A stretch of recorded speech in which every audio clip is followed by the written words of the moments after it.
One thing that I feel deeply about, and this is something I'll feel deeply about when I leave government, is stuff gets better if we work at it and we stay focused on where we're going.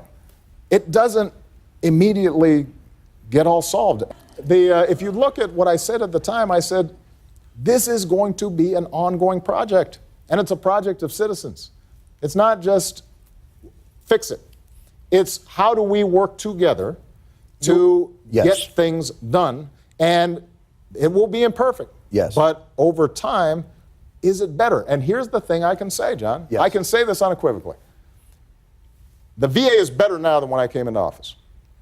It is better now than when I came into office. Government works better than when I came into office. The economy, by every metric, is better than when I came into office. Mm-hmm. And so the reason I can sleep at night is I say to myself, you know what? It's better. Now, am I satisfied with it? No. And should voters be satisfied with it? Absolutely not, because otherwise, you know, if we get complacent and lazy, then stuff doesn't happen.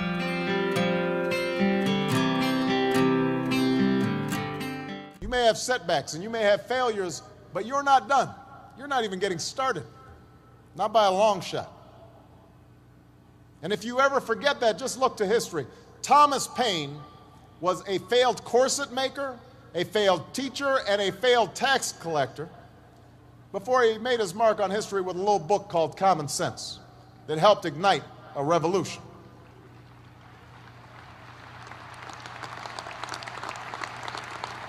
Julia Child didn't publish her first cookbook until she was almost 50. Colonel Sanders didn't open up his first Kentucky Fried Chicken until he was in his 60s. Winston Churchill was dismissed as little more than a has-been who enjoyed scotch a little bit too much before he took over as prime minister and saw Great Britain through its finest hour. No one thought a former football player stocking shelves at the local supermarket would return to the game he loved, become a Super Bowl MVP, and then come here to Arizona and lead your Cardinals to their first Super Bowl. Your body of work is never done. Each of them, at one point in their life, didn't have any title or much status to speak of. But they had passion, a commitment to following that passion wherever it would lead, and to working hard every step along the way.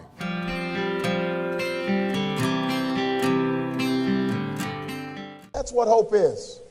Imagining and then fighting for and then working for what did not seem possible before. That's leadership.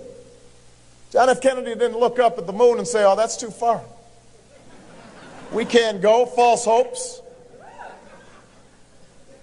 Martin Luther King didn't stand on the steps of the Lincoln Memorial and say, go home, everybody. The dream's deferred. False hopes. Y'all need a reality check.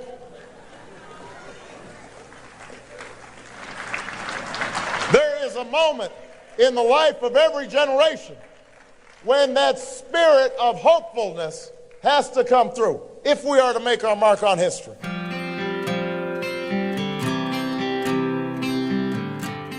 We know that too many young men in our community continue to make bad choices.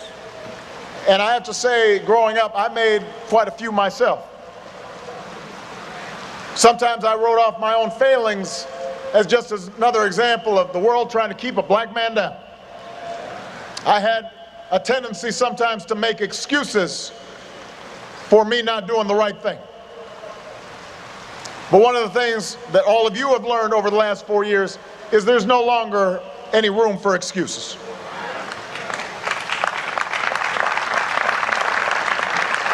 I understand there's a common fraternity creed here at Morehouse. Excuses are tools of the incompetent used to build bridges to nowhere and monuments of nothingness. Well, we've got no time for excuses.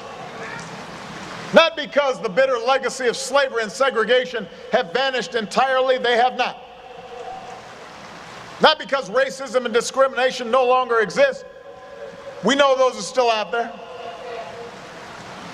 It's just that in today's hyper-connected, hyper-competitive world with millions of young people from China and India and Brazil many of whom started with a whole lot less than all of you did, all of them entering the global workforce alongside you.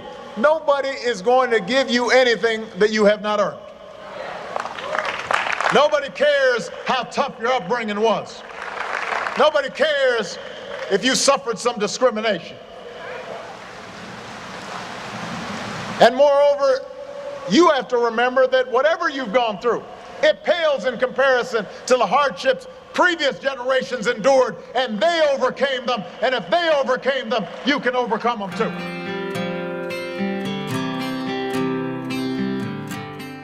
I want to highlight two main problems with that old, tired, me-first approach to life.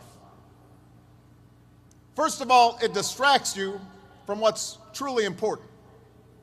And it may lead you to compromise your values and your principles and your commitments. Think about it. It's in chasing titles and status, in worrying about the next election, rather than the national interest and the interests of those who you're supposed to represent, that politicians so often lose their ways in Washington. They spend time thinking about polls, but not about principle.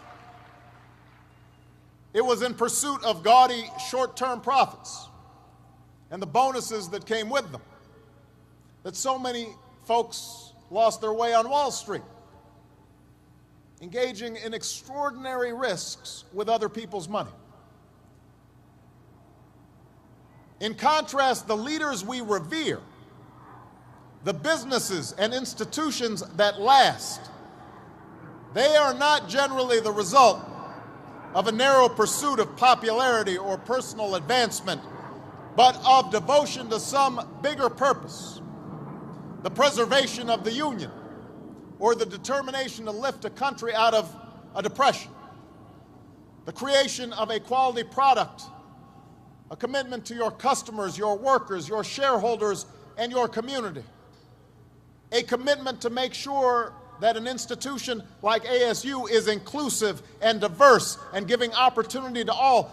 That's the hallmark of real success.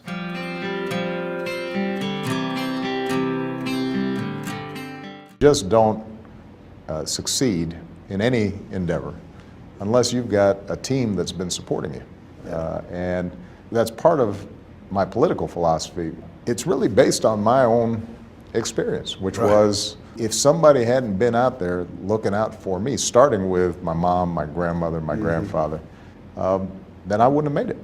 You know, it wasn't because of my brilliance or something that these things happen. It had to do with people investing in you. And so we've got to make sure we're investing in the next generation just like somebody invested in us.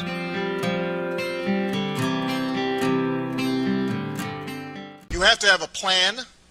You have to have a strategy, and then you have to have stick-to-itness, because you know that the strategy is not going to immediately bear fruit. The American character is one that lurches between spasm and trance. We get real exercise for about 2 weeks, and then we fall asleep for 2 years. And what Charles Hamilton Houston understood is that our vision extends decades, extends generations.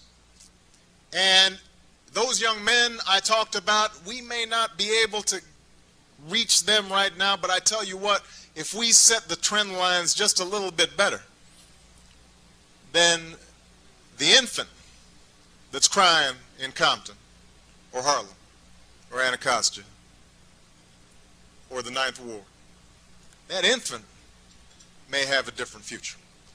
And then when that infant has a different future, the country has a different future.